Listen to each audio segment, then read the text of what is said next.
ಕರ್ನಾಟಕ ಕಾವಲು ಪಡೆ ವತಿಯಿಂದ ಇಂದು ವಿಶ್ವ ಪರಿಸರ ದಿನಾಚರಣೆಯ ಅಂಗವಾಗಿ ಗುಂಡ್ಲುಪೇಟೆ ಪಟ್ಟಣದ ಕುರುಬಗೇರಿ ಶಾಲೆಯಲ್ಲಿ ಶಾಲಾ ಶಿಕ್ಷಕರು ಹಾಗೂ ಮಕ್ಕಳ ಸಮ್ಮುಖದಲ್ಲಿ ಗಿಡ ನೆಟ್ಟು ಮಕ್ಕಳಿಗೆ ಸಿಹಿಯನ್ನ ವಿತರಿಸುವ ಮೂಲಕ ಪರಿಸರ ದಿನವನ್ನು ಆಚರಿಸಲಾಯಿತು.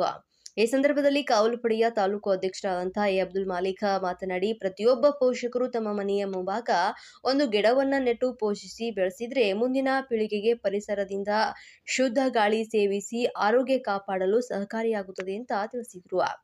ಶಾಲೆಯ ಮುಖ್ಯ ಶಿಕ್ಷಕರಾದಂತಹ ಸಿದ್ದರಾಜ್ ಮಾತನಾಡಿ, ಕಾವಲು ಪಡೆಯ ಕಾರ್ಯವೈಖರಿಯ ಬಗ್ಗೆ ಮೆಚ್ಚುಗೆಯನ್ನು ವ್ಯಕ್ತಪಡಿಸಿದರು.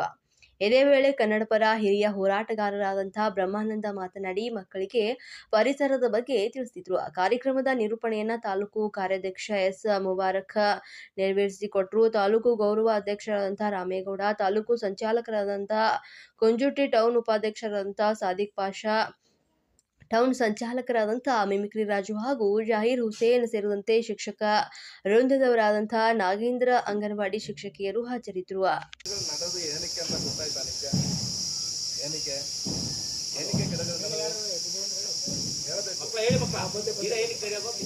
ಗಿಡಗಳು ನೆಟ್ರೆ ಏನ್ ಪ್ರಯೋಜನ, ಏನಿದೆ ಅದರಲ್ಲಿ ಗುಣ ಅಂತ ಗೊತ್ತಾಯ್ತಾ?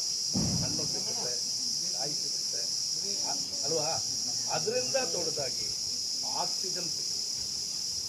ಈಗ ಏನಾಗ್ತಾ ಇದೆ ಗೊತ್ತಾ, ನಮ್ಮ ಪರಿಸರ ಸಂಪೂರ್ಣವಾಗಿ ಹಾಳಾಗ್ತಾ ಇದೆ.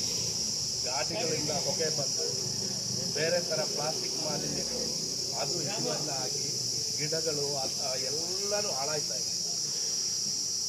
ಇದು ಆಕ್ಸನ್ ಪಾಳಿ ಅಂತ ಒಂದು ಪಾಳಿ ಇದೆ, ಅದ್ರ ಬಗ್ಗೆ ಎಲ್ಲ ನೀವು ಯಾರಾದ್ರೂ ಕೇಳಿದಿರಾ? ಅದಕ್ಕೆ ತೂತು ಬಿದ್ದು ಭೂಮಿಗೆ ಏನಾಗ್ತಾ ಇದೆ,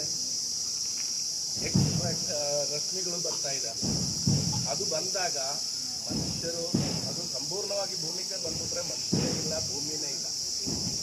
ಈ ಅವಸ್ಥೆಯಲ್ಲಿ ನಾವೇನು ಮಾಡಬೇಕು? ಅದನ್ನೇ ತಡೆಯಬೇಕಾದ್ರೆ ಜಾಸ್ತಿ ಆಕ್ಸಿಜನ್ ಪ್ರೊಡ್ಯೂಸ್ ಮಾಡೋದಕ್ಕೆ ನಮ್ಮ ಭೂಮಿಯಲ್ಲಿ ನಾವು ಗಿಡಗಳು ನಟ್ಟು ಒಂದೊಂದು ಗಿಡಗಳಿಂದ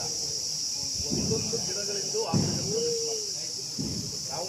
ನಮಗೆ ದೇವರು ಮಾಡಿರೋ ಒಳ್ಳೆ ಒಂದು ಇದೆ ಏನಂದರೆ, ನಾವು ಈ ಬಂದಿಪುರ್ ಫಾರೆಸ್ಟ್ ಹತ್ರ ಒಂದು ಮನೆಯಾಗಿದೆ ಅಂತ ನಮಗೆ ಒಳ್ಳೆ ಆಕ್ಸಿಜನ್ ಸಿಗುತ್ತೆ. ಡೆಲ್ಲಿನಲ್ಲಿ ನಾವೆಲ್ಲ ಪತ್ರಿಕೆಯಲ್ಲಿ ಓದಿರ್ಬೋದು, ಟಿವಿಯಲ್ಲಿ ನ್ಯೂಸ್ ನೋಡಿರ್ಬೋದು, ಅಲ್ಲಿ ಮನುಷ್ಯನಿಗೆ ಉಸಿರಾಡಕ್ಕೆ ಆಯ್ತಾ ಇಲ್ಲ. ಏನು ಕಾರಣ? ಮರಗಳು ಕಮ್ಮಿ, ಜನಗಳು ಜಾಸ್ತಿ.